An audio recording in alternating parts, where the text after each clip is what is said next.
ternyata harta pusako tinggi bisa digadaikan sana. Ada 4 alasan kenapa harta pusako tinggi itu digadaikan. Yang pertama, gadih gadang indak balaki.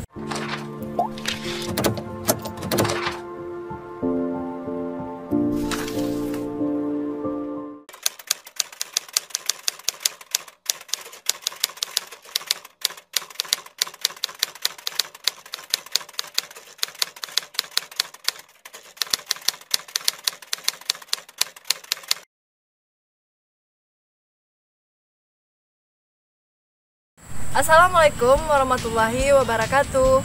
Semoga keselamatan dan rahmat Allah beserta keberkahannya terlimpah pada sanak semuanya. Kembali lagi di channel video Anak Minang, tontonan Urang Minang. Nah, sebagaimana yang sana ketahui, dalam kebudayaan Minangkabau terdapat 2 jenis harta pusako. Nah, menurut artikel yang dibaca, terdapat 4 jenis harta pusako dan juga ada yang menyatakan lebih dari 4 harta pusako. Nah, yang Aci bahas pada video kali ini yaitu yang pertama harta pusako tinggi dan yang kedua harta pusako rendah. Nah, tahukah sana apa itu harta pusako tinggi? Jadi, harta pusako tinggi ini adalah harta yang didapat secara turun-temurun oleh suatu keluarga atau kaum atau suku. Nah, sedangkan harta pusako rendah adalah harta hasil kerja keras seseorang yang nantinya akan diwariskan kepada keturunannya menurut syariat Islam. Nah, harta pusako tinggi sendiri adalah hak milik semua anggota keluarga menurut garis keturunan perempuan. Nah, harta pusako tinggi ini biasanya berupa tanah, rumah, ladang, kemudian kolam, ternak, dan lainnya. Harta pusako tinggi ini bukanlah hak milik sana, tetapi hanya hak guna. Nah, biasanya pengelolaannya itu diatur oleh datuk ketua kaum. Jadi sana harta pusako tinggi bukanlah hak milik, tetapi suatu kaum bisa memanfaatkan mengelolanya untuk kebutuhan kaum itu sendiri. Nah, menurut artikel yang Aci baca, ternyata harta pusako tinggi bisa digadaikan sana. Ada 4 alasan kenapa harta pusako tinggi itu digadaikan.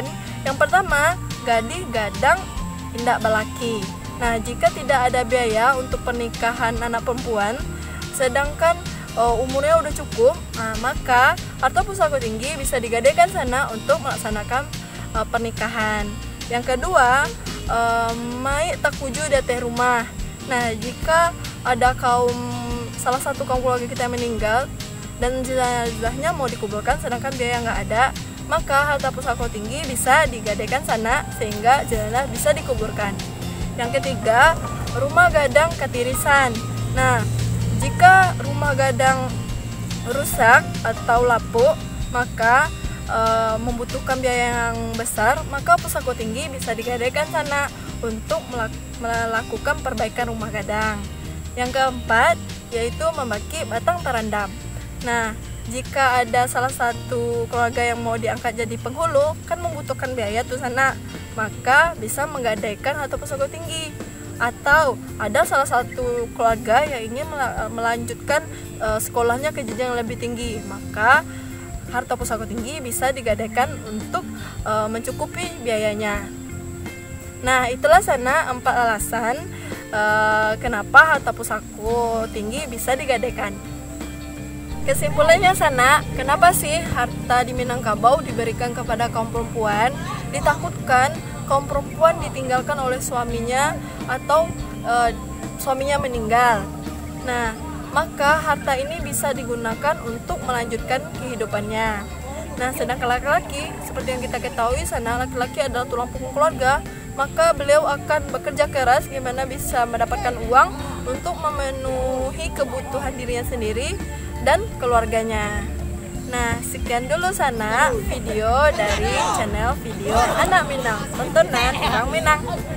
Nah, sampai ketemu lagi di video berikutnya. Assalamualaikum warahmatullahi wabarakatuh.